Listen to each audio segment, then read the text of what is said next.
ഒരു മുസ്ലിം ചെറുപ്പക്കാരന്റെ വീട്ടിൽ ഒരു ഫംഗ്ഷൻ നടക്കുമ്പോൾ ഒരൊറ്റ ഹറാമില്ലാത്തൊരു ഫംഗ്ഷൻ ആണെങ്കിൽ നിങ്ങൾ വിചാരിച്ചോളൂ, പ്രതീക്ഷിച്ചോളൂ, അവിടെ മലായിക്കത്തുൽ കിറാമിന്റെ സാന്നിധ്യം ഉണ്ടാകും.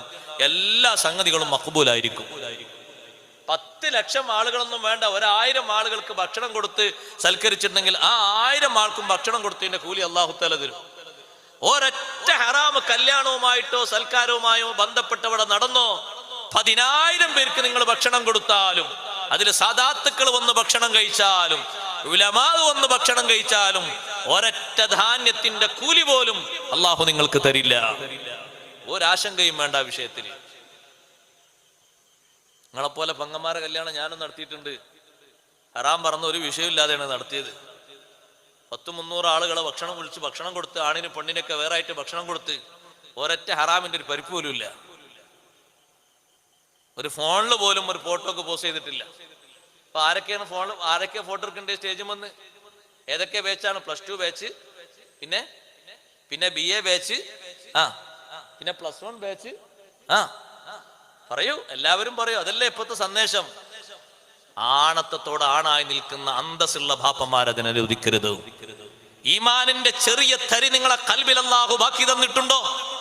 മുത്തുനബി തങ്ങളോട് മഹബത്തുണ്ട് എന്നൊരു ചെറിയ മഹബത്തിന്റെ ചെറിയൊരു അംശം ഖൽബിൽ ബാക്കിയുണ്ടെങ്കിൽ ഒരൊറ്റ ഹറാമിന് അവിടെ മേൽവിലാസം കിട്ടരുത്. അത് അവന്റെ പൈസ കൊണ്ടാണെങ്കിലും ശരി, കൂട്ടുകാരെ പണം കൊണ്ടാണെങ്കിലും ശരി, സമ്മതിക്കാൻ പാടില്ല. അവിടെ നബി സല്ലല്ലാഹു അലൈഹി വസല്ലം തങ്ങളിൽ നിന്ന് ദീൻ പഠിച്ച സ്വഹാബി അബ്ദുല്ലാഹ് ബിൻ മസ്ഊദ് റളിയല്ലാഹു അൻഹു കല്യാണത്തിന് പോയി. കല്യാണപ്പൊരെ കയറിയിട്ട് ഭക്ഷണം കഴിക്കാതെ നേരെ ചെരുപ്പിട്ട് താഴോട്ട് ഇറങ്ങിപ്പോയി. എന്താ കാരണം? ആണും പെണ്ണും ഒരുമിച്ച് കൂടിയതല്ല, ഒറ്റ ഹറാമാണ് കാരണം. എന്താ കാരണം സഹോദരങ്ങളെ? ഇതുപോലെ വിരിച്ച് വെച്ച വിരിയില്, ഇതുപോലെ ഡെക്കറേഷൻ ചെയ്ത ഡെക്കറേഷനിൽ ജീവനുള്ള ജീവിയുടെ ഫോട്ടോ കണ്ടുപോയി. ഭക്ഷണം കഴിക്കാതെ വീട് വിട്ട് ഇറങ്ങിപ്പോയി. മുത്തുനബി തങ്ങളെ കൂടെ നടന്ന അരുമ ശിഷ്യനാ. ലോകമേ, ഈ മഹാനിൽ നിന്ന് ഖുർആൻ പഠിക്കൂന്ന് നബി തങ്ങൾ പ്രവചിച്ച മഹാനാണ്. നാളെ ഖബറിലെത്തുമ്പോ ഇബ്നു മസ്ഊദ് തങ്ങൾക്ക് ആ ഇബ്നു മസ്ഊദ് തങ്ങളുടെ ഖുർആനോത്ത് തുണയാകുമെന്നും, ഖുർആനോത്തിന്റെ പേരിൽ ഒരു കാത് അബൂജഹൽ അരിഞ്ഞെടുത്ത മഹാനാണ്. നാളെ അള്ളാഹുവിന്റെ കോർട്ടിലെത്തുമ്പോ ഇബ്നു മസ്ഊദ്, നിങ്ങളെ കാതെവിടെ പോയി? നിന്റെ ഖുർആനിലെ സൂറത്തുർ റഹ്മാൻ വിശുദ്ധമായ കഅബയുടെ ചാരത്ത് വെച്ച് സുന്ദരമായി ഒന്ന് ഓതിയപ്പോ ഈ നിൽക്കുന്ന അബൂജഹലിന്റെ കാത് അരിഞ്ഞെടുത്തു അല്ലാ എന്ന് പരലോകത്ത് സാക്ഷ്യപ്പെടുത്തി പറയുന്ന മഹാനാണ്. ഭക്ഷണം കഴിക്കാതെ പ്രതിഷേധിച്ച് ഇറങ്ങിപ്പോയി. ഉലമാഇന് പിന്തുണയുണ്ടോ? ഒരൊറ്റ ഹറാമേ അവിടെ കണ്ടിട്ടുള്ളൂ. ആണും പെണ്ണും കൂടിക്കലരുന്ന രംഗമില്ല. അതന്നത്തെ കാലത്തോ നമ്മുടെ ബാപ്പമാരെ കാലത്തോ നമ്മുടെ യൗവനത്തിന്റെ കാലത്ത് വരെ അത് കണ്ടിട്ടില്ല. കുറച്ച് ദുനിയാവ് അള്ളാഹു കയ്യിലങ്ങ് തന്നപ്പോ, കുറച്ച് ഗൾഫിലൊക്കെ പോയിട്ടൊരു മഞ്ഞ കയ്യിലേക്ക് അല്പം ഇങ്ങ് വന്നപ്പോ അള്ളാഹുവിനെ മറന്നുപോയി, മുത്തുനബി തങ്ങളെ മറന്നുപോയി. നീ എപ്പോഴെങ്കിലും ഒരു മൗലിദ് സദസ്സ് സംഘടിപ്പിച്ചത് കൊണ്ട് മാത്രമായില്ല, ഏതെങ്കിലും ഒരു സദസ്സിലേക്ക് സഹായം ചെയ്തത് കൊണ്ട് മാത്രമായില്ല. ആ മുത്തുനബി സല്ലല്ലാഹു അലൈഹി വസല്ലമ തങ്ങൾ നിന്നിൽ നിന്നും എന്നിൽ നിന്നും ആഗ്രഹിക്കുന്നത്, എത്ര ദുനിയാവിന്റെ മഞ്ഞ കയ്യിൽ വന്നാലും നബി തങ്ങൾ പഠിപ്പിച്ചൊരു ദീനുണ്ട്, ഒരു നിയമമുണ്ട്, അത് മറികടന്നുകൂടാ. അല്ലാഹുവിന്റെ റസൂൽ ഏറ്റവും ഈ ഉമ്മത്തിൽ പേടിച്ചത് അതാണ്. അതാണിപ്പോ സംഭവിച്ചു കൊണ്ടിരിക്കുന്നത്.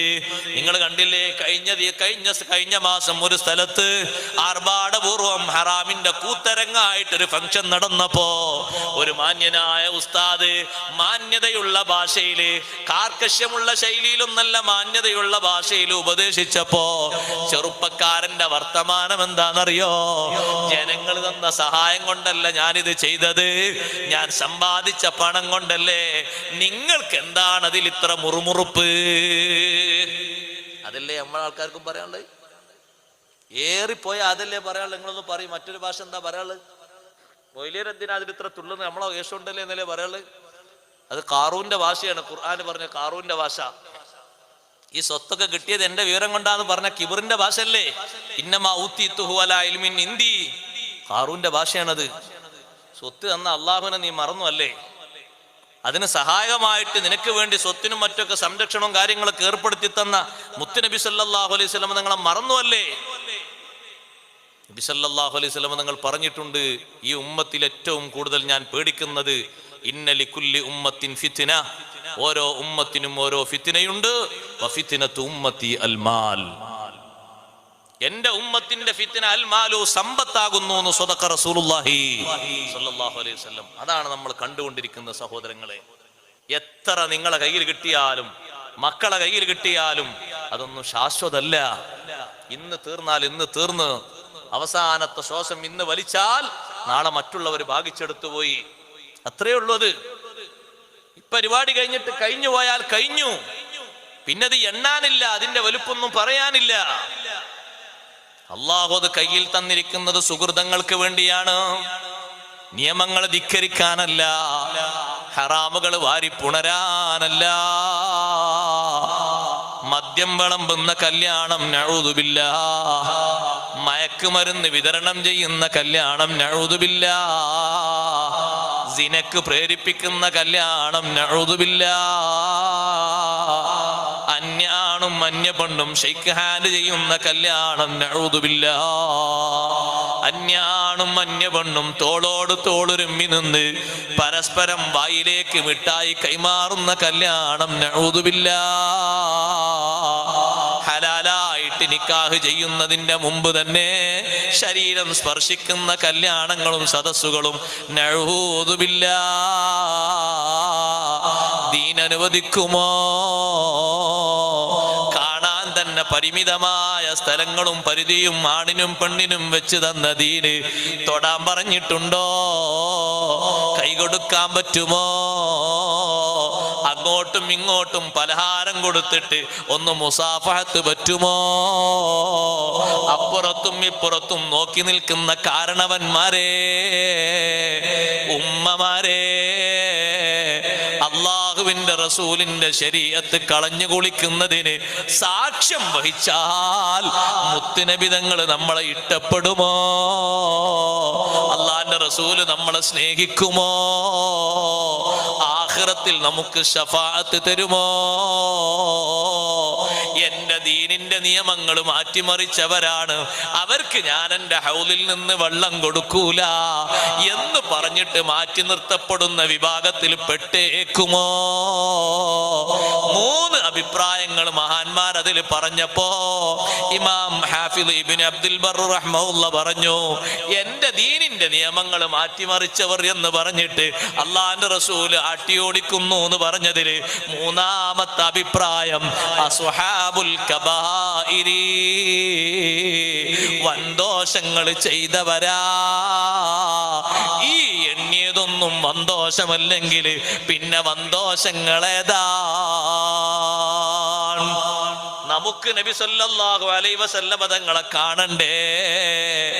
ദീനനുസരിച്ച് ജീവിച്ചവർക്ക് മുത്തുനബി തങ്ങൾ താങ്ങും തണലുമായിട്ടുണ്ട്, അവർക്ക് സഹായങ്ങൾ ചെയ്തിട്ടുണ്ട്, സംരക്ഷണങ്ങൾ കൊടുത്തിട്ടുണ്ട്, രോഗങ്ങൾക്ക് ചികിത്സ കൊടുത്തിട്ടുണ്ട്, പരീക്ഷണങ്ങളിൽ പതറാതിരിക്കാൻ അല്ലാഹുവിന്റെ റസൂൽ അവരെ കൈപിടിച്ച് ഉയർത്തിയിട്ടുണ്ട്.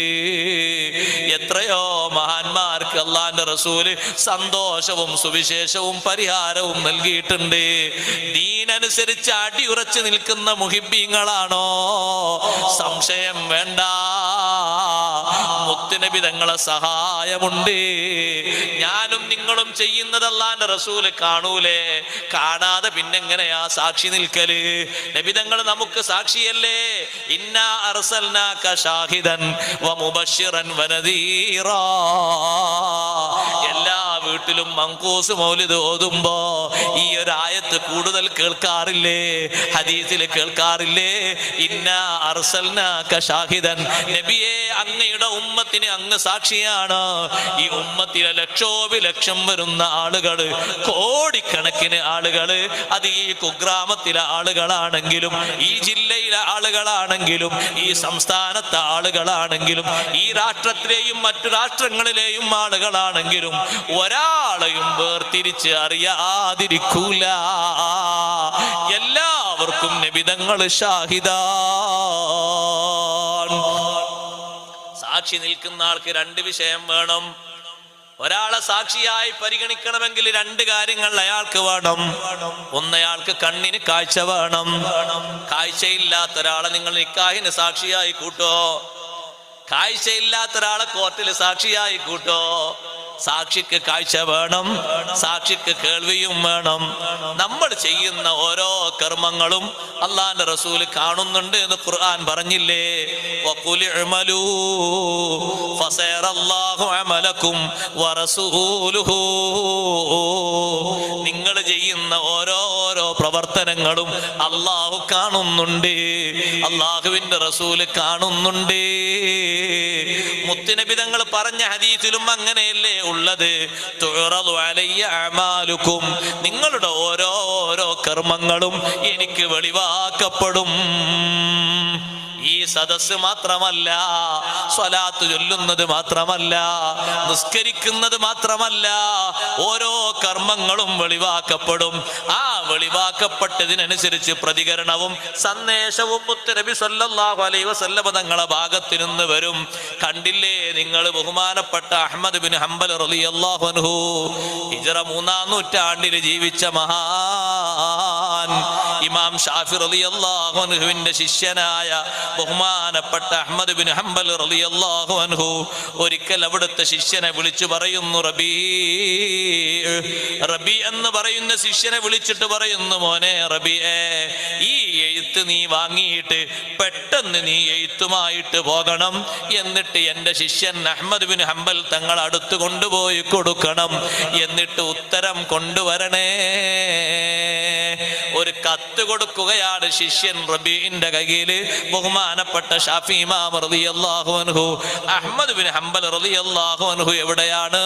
ബഗ്ദാദിലാണ്. ഷാഫി ഇമാം തങ്ങൾ കത്തെഴുതുന്നത് മിസ്റിൽ നിന്നാണ്. മിസ്റിൽ നിന്ന് ആ കത്തുമായിട്ട് ശിഷ്യൻ റബീ റളിയല്ലാഹു അൻഹു ബഗ്ദാദിൽ താമസിക്കുന്ന അഹ്മദ് ബിൻ ഹംബൽ തങ്ങളെ ഹദറത്തിലേക്ക് വരുന്നു. എന്നിട്ട് ഞാൻ അഹ്മദ് ബിൻ ഹംബൽ തങ്ങളെ അടുത്ത് എത്തി. ശിഷ്യൻ റബീ തങ്ങൾ പറയുന്നു, ഞാൻ ബഗ്ദാദിലെത്തിയപ്പോ സുബ്ഹി നിസ്കാരം നടക്കുകയാണ്. സുബ്ഹി നിസ്കാരത്തിന്റെ ജമാഅത്തിൽ ഞാൻ കൂടി. ജമാഅത്ത് കഴിഞ്ഞ ഉടനെ തന്നെ മിഹ്റാബിൽ നിന്ന് മഹാനവർകൾ ഇങ്ങ് പിരിഞ്ഞപ്പോ ഞാൻ സലാം പറഞ്ഞു.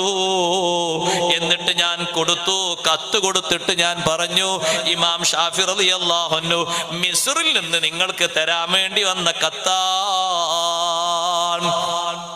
അഹ്മദ് ബിൻ ഹംബൽ തങ്ങൾ എന്നോട് ചോദിച്ചു, ഈ കത്ത് നീ എങ്ങാനും തുറന്നു നോക്കിയോ? ശിഷ്യനായ റബീ തങ്ങൾ പറയുന്നു, ഇല്ല ഉസ്താദേ, ഞാൻ തുറന്നു നോക്കിയിട്ടില്ല. ആ കത്തിന്റെ സീലിന്റെ ഭാഗം അങ്ങനെ പൊട്ടിച്ചു. ആ കത്തങ്ങനെ വായിച്ചപ്പോ ശിഷ്യൻ പറയുന്നു, അഹ്മദ് ബിൻ ഹംബൽ തങ്ങളുടെ മുഖത്തേക്ക് ഞാൻ നോക്കുന്നുണ്ട്. എന്റെ ഉസ്താദ് എഴുതിയ കത്തിങ്ങനെ വായിക്കുമ്പോ കണ്ണങ്ങനെ നിറഞ്ഞൊഴുകുന്നു.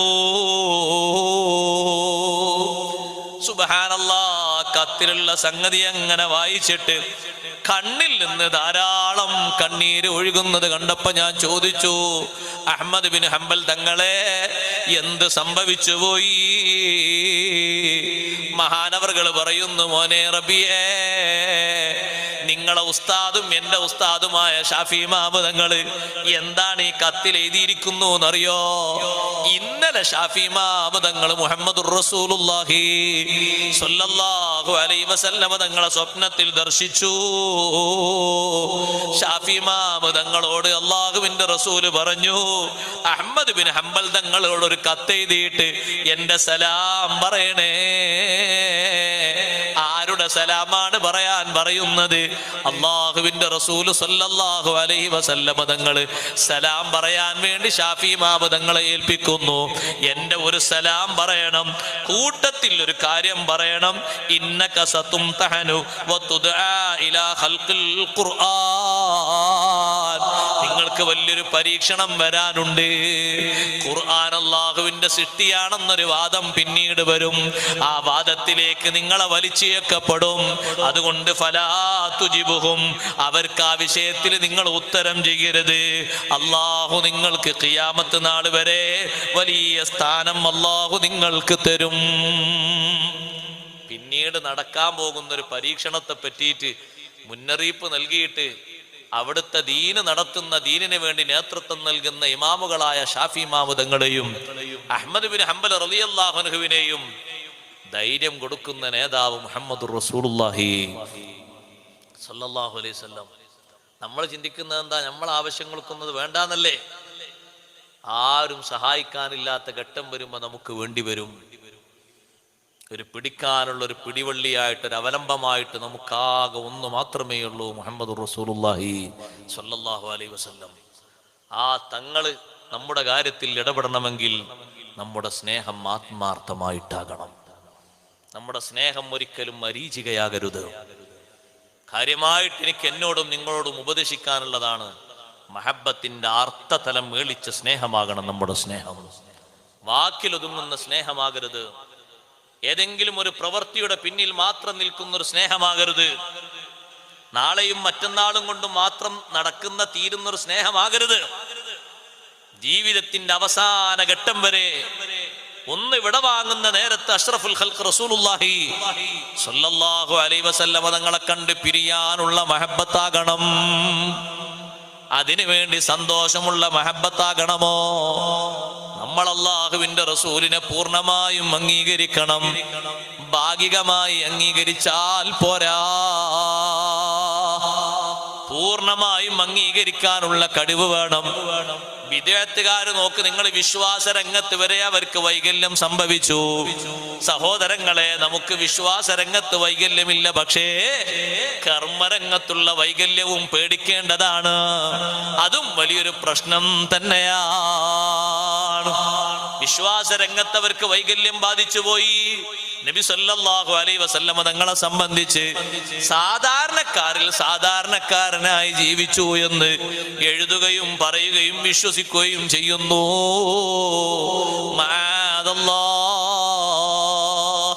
അഷ്റഫുൽ ഖൽഖ് സല്ലല്ലാഹു അലൈഹി വസല്ലം തങ്ങളെ സംബന്ധിച്ച് അങ്ങനെ വിശ്വസിക്കാൻ നമുക്ക് കഴിയില്ല. കാരണം സ്വഹാബത്ത് പഠിപ്പിച്ച ദീനിനെതിരാണ്, താബിഉകൾ പഠിപ്പിച്ച ദീനിനെതിരാണ്. തബഉ താബിഉ